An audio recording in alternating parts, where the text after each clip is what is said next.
سورۃ البقرہ کی آیت نمبر 220۔ الحمدللہ وکفی والسلام علی عبادہ الذین اصطفی، خصوصاً علی سید الرسل وخاتم الانبیاء وعلى آلہ واصحابہ الاتقیاء، اما بعد فاعوذ باللہ من الشیطان الرجیم، بسم اللہ الرحمن الرحیم۔ وَيَسْأَلُونَكَ عَنِ الْيَتَامَى قُلْ إِصْلَاحٌ لَهُمْ خَيْرٌ وَإِن تُخَالِطُوهُمْ فَإِخْوَانُكُمْ وَاللَّهُ يَعْلَمُ الْمُفْسِدَ مِنَ الْمُصْلِحِ وَلَوْ شَاءَ اللَّهُ لَأَعْنَتَكُمْ إِنَّ اللَّهَ عَزِيزٌ حَكِيمٌ۔ وَيَسْأَلُونَكَ عَنِ الْيَتَامَى، اور یہ لوگ سوال کرتے ہیں آپ سے یتیموں کے بارے میں۔ قل، آپ فرما دیجئے، اصلاح لہم خیر، ان کی اصلاح کا خیال رکھنا اسی میں بھلائی ہے۔ وَإِن تُخَالِطُوهُمْ، اور اگر تم ان کو اپنے ساتھ ملاؤ، فَإِخْوَانُكُمْ، سو وہ تمہارے بھائی ہیں۔ وَاللَّهُ يَعْلَمُ الْمُفْسِدَ مِنَ الْمُصْلِحِ، اور اللہ پاک خوب جانتے ہیں فسادی کو اصلاح کرنے والے سے۔ وَلَوْ شَاءَ اللَّهُ لَأَعْنَتَكُمْ، اور اگر اللہ پاک چاہتا تو یقیناً وہ تمہیں مشقت میں ڈال دیتا۔ ان اللہ عزیز حکیم، بے شک اللہ پاک غالب بھی ہے، حکمتوں والا بھی ہے۔ اس آیت مبارکہ میں اللہ رب العالمین نے ابواب البر کے سلسلہ میں 17ویں حکم کو بیان فرمایا ہے۔ اس سے پہلے 16 احکامات آپ حضرات سماعت فرما چکے۔ اس حکم کا تعلق ہے یتیموں کی پرورش اور ان کا خیال رکھنے کے ساتھ۔ اس سلسلے میں قرآن کریم میں جب یہ آیت مبارکہ نازل ہوئی، ان الذین یأکلون اموال الیتامی ظلما انما یأکلون فی بطونہم نارا وَسَيَصْلَوْنَ سَعِیرًا، جس میں اللہ رب العالمین نے یہ بات ارشاد فرمائی کہ جو لوگ یتیموں کا مال ناجائز طریقے سے اور ظلم کے ساتھ ہڑپ کرتے ہیں، کھاتے ہیں، وہ اپنے پیٹ میں جہنم کی آگ بھر رہے ہیں اور ان کو بہت جلد جہنم کے اندر جھونک دیا جائے گا۔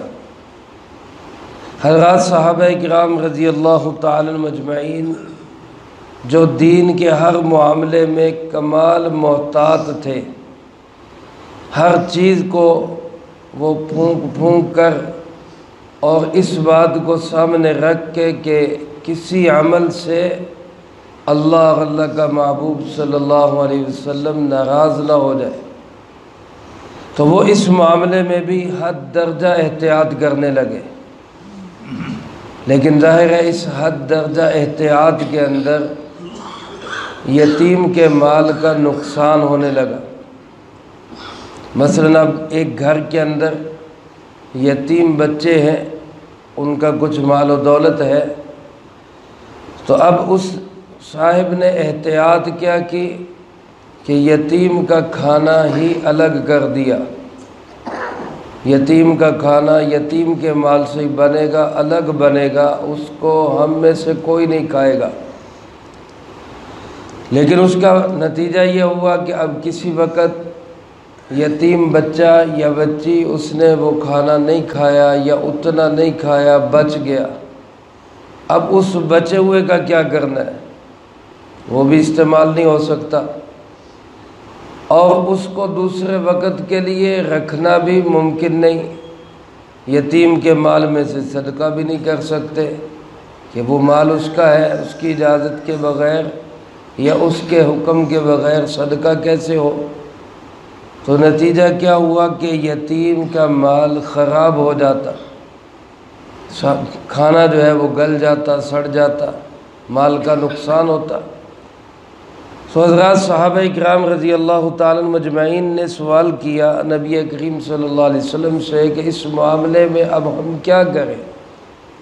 اگر ان کے کھانے پینے کو اپنے ساتھ ملاتے ہیں، اپنی طرف سے کریں، بعض اوقات اتنی گنجائش اپنے پاس نہیں ہوتی، حالات ایسے تھے۔ اگر ان کے مال کو ساتھ ملاتے ہیں تو پھر ڈر لگتا ہے کہ کہیں ان کا مال ہماری طرف نہ آ جائے، ہم زیادہ کھا دیں، اس کا حصہ بھی ہم کھا دیں، تو ادھر وعید بھی شدید ہے۔ تو اب کیا کریں اس معاملے میں؟ تو اسلام نے ایسا بہترین اور خوبصورت نظام دیا جس سے بہتر دنیا کے اندر کوئی نظام نہیں ہے۔ اسلام کے تمام ہی احکامات انتہائی خوبصورت، معتدل اور عین فطرت ہے، بالکل فطرت کے مطابق، اور دنیا کو امن، چین، سکون اسی صورت میں مل سکتا ہے جب اس پوری دھرتی پہ اللہ کا یہ نظام نافذ ہو۔ اس کے بغیر دنیا کو امن، چین، سکون نہیں مل سکتا۔ لیکن یہ حکم ایسا ہے یتیم پروری کا، یتیموں کا خیال رکھنے کا اور یتیموں کے ساتھ اچھا سلوک کرنے کا، کہ اس کی تعریف غیروں نے بھی کی ہے۔ انگریز سکالر، انگریز مصنفین اور انگریز کے دانشور، مغرب اور یورپ کے لوگ، انہوں نے بھی اس نظام کی تعریف کی ہے کہ اسلام سے بڑھ کر یتیموں کا خیال رکھنے والا کوئی نظام دنیا میں نہیں ہے۔ اللہ رب العالمین نے اس سلسلے میں حضرات صحابہ اکرام رضی اللہ تعالیٰ مجمعین کے سوال کا بڑا خوبصورت جواب دیا۔ فرمایا یہ لوگ آپ سے سوال کرتے یتیموں کے بارے میں، آپ ان سے فرما دیجئے اصلاح لہم خیر۔ یتیموں کے معاملے میں حکم یہ ہے کہ ان کی اصلاح کا خیال رکھنا، اسی میں بھلائی ہے۔ یعنی یا تو ان کا مال ملانا ساتھ، یہ بھی کوئی ضروری نہیں، الگ رکھنا یہ بھی کوئی ضروری نہیں۔ دیکھنے کی بات یہ ہے کہ یتیم کا فائدہ کس میں ہے، یتیم بچے کی بھلائی کس چیز کے اندر ہے۔ اگر ساتھ شامل کرنے میں ہے تو شامل کر لو، الگ رکھنے میں ہے تو الگ رکھ لو، نیت دل میں یہ ہونی چاہیے کہ اس کا بھلا ہو جائے۔ حدیث پاک میں آتا ہے رسول اللہ صلی اللہ علیہ وآلہ وسلم نے ارشاد فرمایا دنیا کے گھروں میں سب سے بہترین گھر وہ ہے کہ جس گھر کے اندر یتیم ہو اور اس یتیم کے ساتھ حسن سلوک کیا جاتا، یہ سب سے بہترین گھر ہے۔ اور فرمایا دنیا کے گھروں میں بدترین گھر وہ ہے، اللہ کی نگاہ میں گویا نفرت، قابل نفرت گھر وہ ہے جس گھر میں یتیم ہو اور اس یتیم کے ساتھ بدسلوکی کی جاتی ہو۔ یہ مفہوم حدیث عرض کر رہا ہوں۔ اور ایک دوسری حدیث میں آپ صلی اللہ علیہ وآلہ وسلم نے ارشاد فرمایا انا وکافل الیتیم کہاتین، فرمایا میں اور یتیم کی کفالت کرنے والا کل قیامت کے دن ایسے ساتھ ہوں گے جیسے یہ دو انگلیاں ساتھ ہیں۔ جس طرح انگلیاں ساتھ ساتھ ملی ہوئی ہیں یتیموں کا خیال رکھنے والا، اس طرح میرے ساتھ ہوگا قیامت کے دن۔ اور ایک حدیث پاک میں آپ سے ایک صحابی نے عرض کیا رضی اللہ تعالیٰ عنہ کہ اللہ کے محبوب میں اپنے دل میں سختی محسوس کرتا ہوں، دل سخت ہے میرا۔ اور دوسری حدیث پاک میں ارشاد یوں ہے اللہ سے سب سے زیادہ دور وہ انسان ہے جس کا دل سخت ہو۔ سخت دل انسان اللہ سے بہت دور ہوتا ہے۔ تو صحابی نے عرض کی میں اپنے دل میں سختی پاتا ہوں، میں کیا کروں، کیا عمل کروں دل نرم ہو جائے؟ آپ نے کیا فرمایا؟ فرمایا یتیموں کے سر پہ ہاتھ رکھا کرو، یتیموں کا خیال رکھا کرو، دل نرم ہو جائے گا۔ تو آپ صلی اللہ علیہ وسلم سے جب صحابہ نے یہ سوال کیا کہ ہم کیا کریں، ڈر بھی لگتا ہے ان کا مال ہماری طرف نہ آ جائے، اور یہ بھی احساس ہے کہ ان کا خیال بھی رکھنا ہے، تو اب کریں کیا؟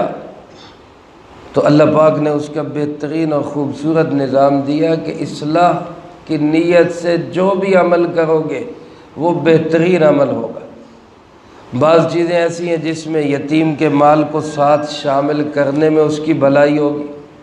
علماء نے لکھا ہے کہ جو چیزیں ایسی ہوں جو خراب ہو جاتی ہوں، مثلا کھانا ہے یا اسی طرح اور چیزیں ہیں جن کی مدت محدود ہوتی ہے، اس میں یتیم کو اپنے ساتھ نہ ملاؤ، اس کے مال کو الگ رکھو، اپنا الگ رکھو۔ جو چیزیں خراب نہیں ہوتی ان میں، مثلا یتیم کے لیے سواری کی ضرورت ہے، یتیم کے لیے گاڑی کی ضرورت ہے، یتیم کے لیے گھر کی ضرورت ہے، یتیم کے لیے کوئی اور ایسی چیز جو خراب نہیں ہونے والی، اس میں یتیم کو اپنے مال سے الگ رکھو، یتیم کا مال الگ رکھو، اپنا الگ رکھو، تاکہ اس کا مال تمہارے مال کے ساتھ مل کے تمہاری طرف نہ آئے۔ اور جو چیزیں ایسی ہوں جو خراب ہو سکتی ہوں، گل سڑ سکتی ہوں، جس میں یتیم کا نقصان ہو سکتا ہو، ان چیزوں میں یتیم کو ساتھ شامل کر لو، لیکن اس میں ایسا کرو کہ اپنا حصہ زیادہ ڈال دو، اس کا کم کر لو، تاکہ اس کا نقصان نہ ہو۔ یعنی جھکتا تولنا جس کو کہتے ہیں نا، ایسا معاملہ کر لو کہ یتیم کی خیر خواہی تمہارے سامنے رہے، یتیم کا بھلا اور نفع تمہارے سامنے رہے۔ اسی میں اللہ پاک فرماتے ہیں تمہارے لیے خیر ہے، اس کے سوا کوئی خیر نہیں۔ اگر یتیم کے مال کو غلط طریقے سے اپنے ساتھ ملا کر اس کو ہڑپ کرنے کی کوشش کرو گے تو پھر کوئی بھلائی، کوئی خیر تمہیں دنیا اور آخرت میں مل نہیں سکتی۔ اس لیے فرمایا کہ اس میں اصلاح کا پہلو یہی بہترین پہلو ہے۔ وَإِن تُخَالِطُوهُمْ، اگر تم ان کو اپنے ساتھ شامل کر لو، فَإِخْوَانُكُمْ، وہ بھی تمہارے بھائی ہیں، کوئی حرج نہیں۔ ایسی چیزیں جن میں یتیم کو الگ کرنے میں اس کا نقصان ہوتا ہو تو الگ کرنے کی بجائے اس کو ساتھ شامل کر لو۔ خلاصہ یہ کہ مقصد یہ ہونا چاہیے کہ یتیم کا نقصان نہ ہو، اس کے لیے ساتھ ملا لو، تمہاری مرضی، الگ رکھ لو، تمہاری مرضی۔ اب اس معاملے میں اللہ پاک نے کیا خوبصورت بات ارشاد فرمائی، فرمایا واللہ یعلم المفسد من المصلح، مفسد کو بھی اللہ جانتا ہے، مصلح کو بھی اللہ جانتا ہے۔ اس معاملے میں جو انسان ذرا سی بھی گڑبڑ کرنے کی کوشش کرے گا اللہ کے علم سے باہر نہیں ہوگا، اللہ کو پتہ ہوگا اس کو۔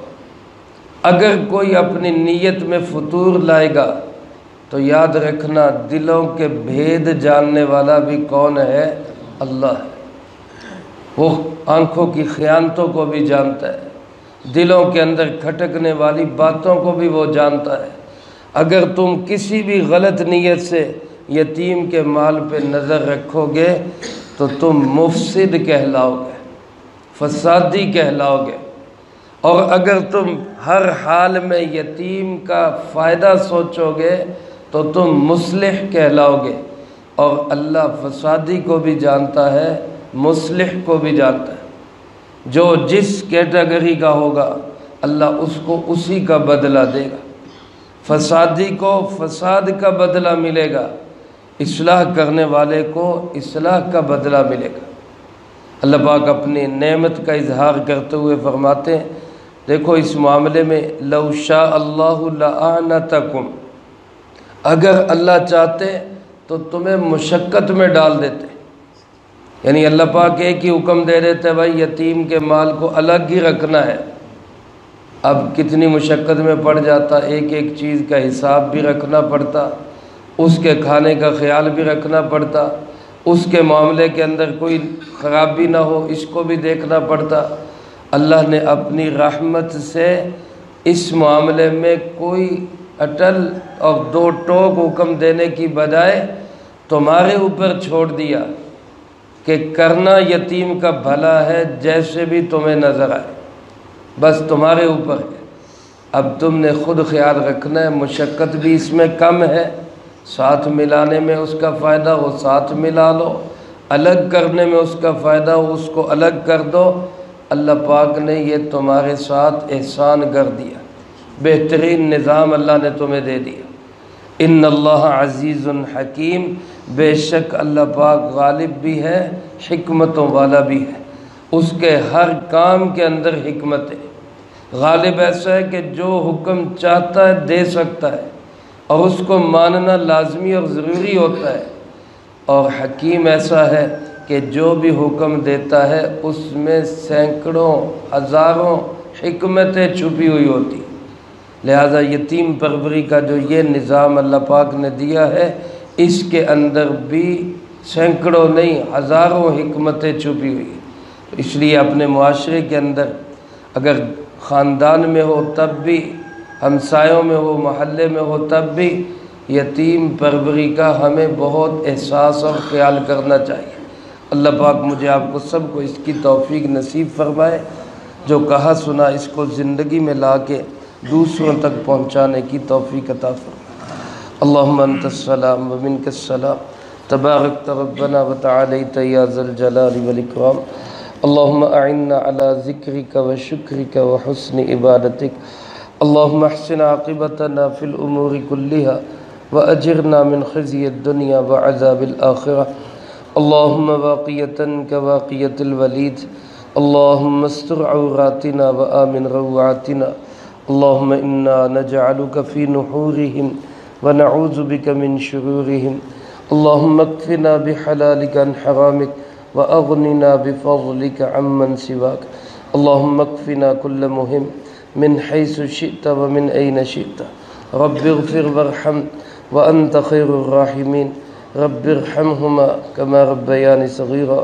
اللهم طهر قلوبنا من النفاق وأعمالنا من الرياء وألسنتنا من الكذب وعيوننا من الخيانة، فإنك تعلم خائنة الأعين وما تخفي الصدور۔ وصلی اللہ علی النبی الکریم وعلی آلہ